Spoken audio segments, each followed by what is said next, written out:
When debt creation becomes unsustainable, the bubble bursts. The war may not be an issue to many Americans, but an economic depression will be. Many think the U.S. is immune to any major financial trouble. There is unbound faith in the virtuosity of the Fed to avoid a serious recession. The Greeks had a word for this reckless arrogance, which inevitably leads nations and people to disaster. They called it hubris. It is the kind of supreme arrogance that causes an individual or a nation to boldly defy all the accumulated wisdom of the past, to ignore history, to break all the established rules and imagine themselves masters of fate.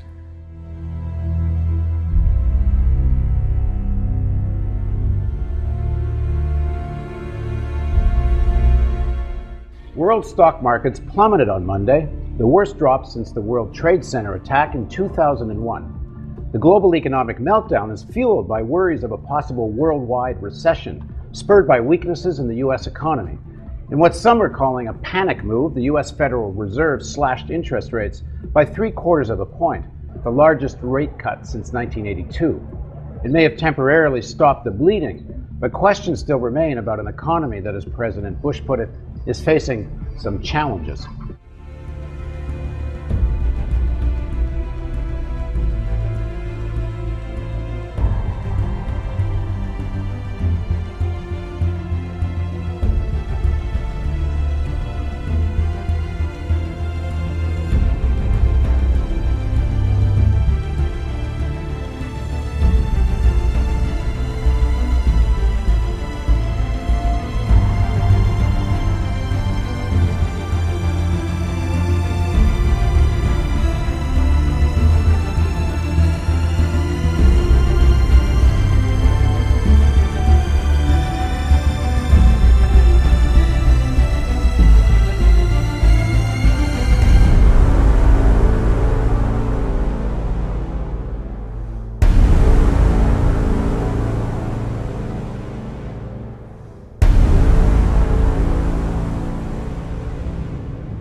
Underlying the crisis was the housing bubble, and it is clear that several policy decisions shaped the home mortgage market. Excesses in that market eventually led to a significant decline in home prices and a surge of loan defaults, which caused tremendous losses in the financial system, triggered a contraction of credit, and put many Americans, quite literally, out on the street.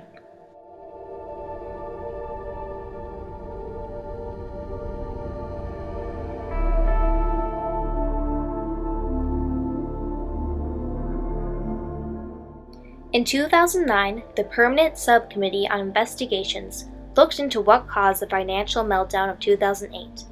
Their consensus was that high-risk mortgage lending, investment banking abuses, inflated credit ratings, and regulatory failures were main factors in the recession.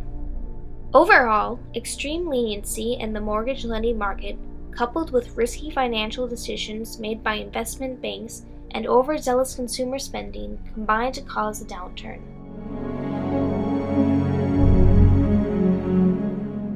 In the 1990s, one of the large policy issues of the time was housing availability. During the Clinton administration, the president ordered that the Department of Housing and Urban Development work with dozens of leaders in government as well as in the housing industry to implement the National Homeownership Strategy. This policy was made to allow more access to housing for the American populace, so each family could follow the American dream of owning a home. Their policies worked to develop low-income housing. However, providing home loans to more people also became a focus, in an effort to allow more people to become homeowners. To meet this goal, requirements for taking out mortgage loans were relaxed. Overall, this gave more people access to loans, especially those considered lower income. This placed more people in the housing market, causing home construction to speed up and housing prices to increase. This created a housing bubble in the American market, in which high demand for homes caused the housing prices to rise artificially.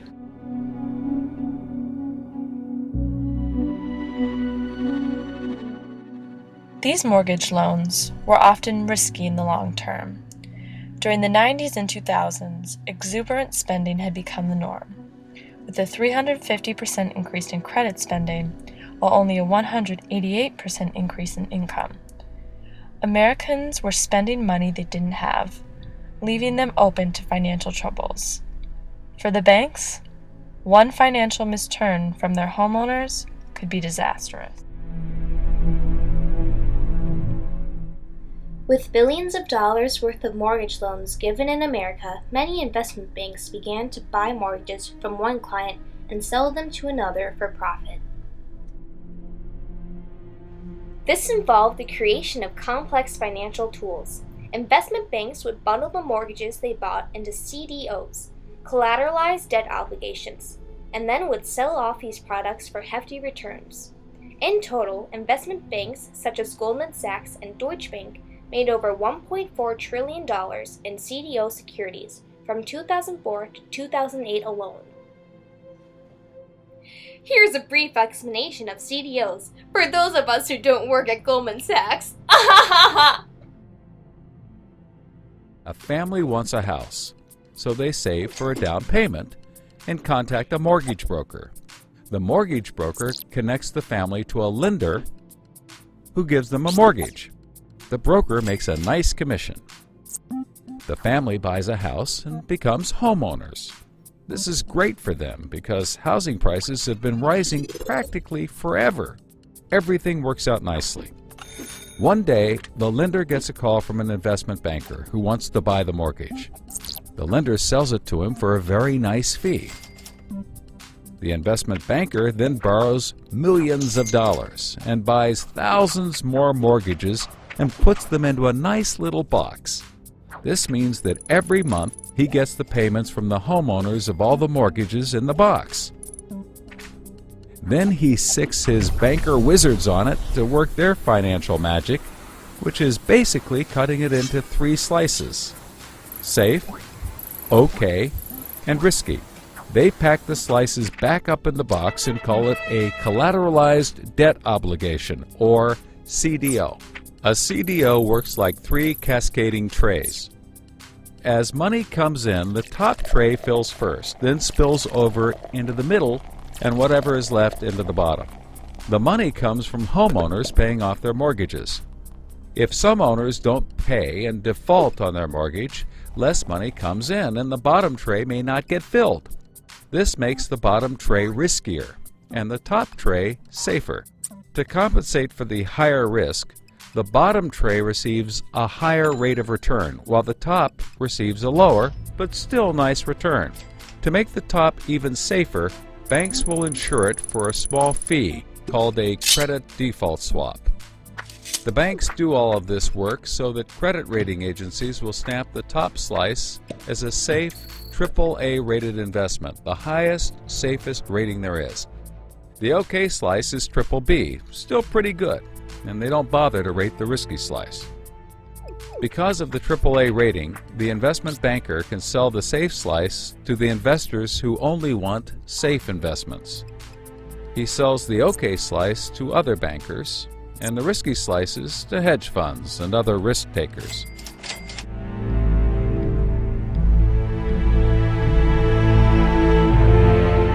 CDOs were often ignored by government regulators and in fact were very hard to regulate due to the confusing nature of the tool itself. CDOs also involved more risk than their credit ratings would indicate, with many Americans buying more than their income would allow, in combination with the poorly regulated subprime loans given to many lower-income people. The banks were a rain shower of loan defaults and home foreclosures away from drowning.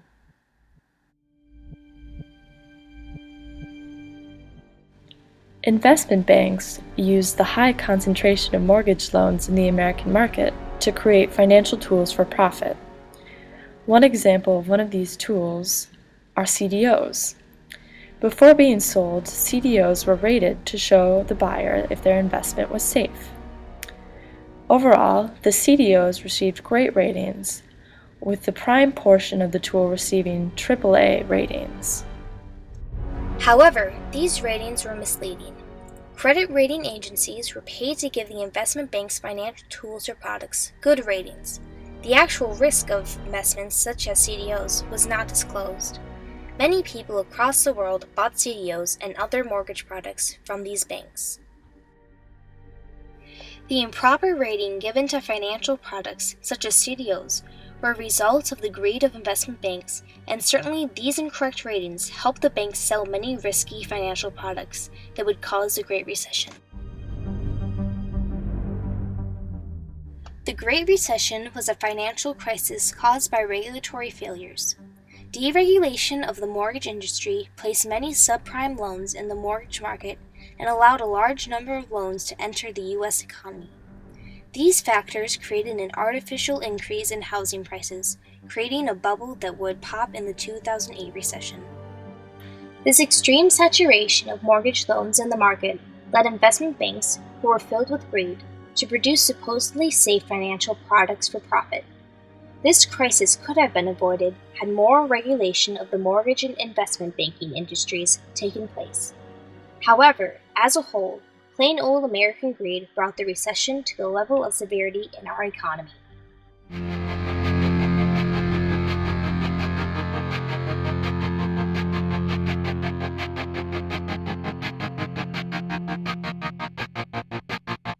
I walk alone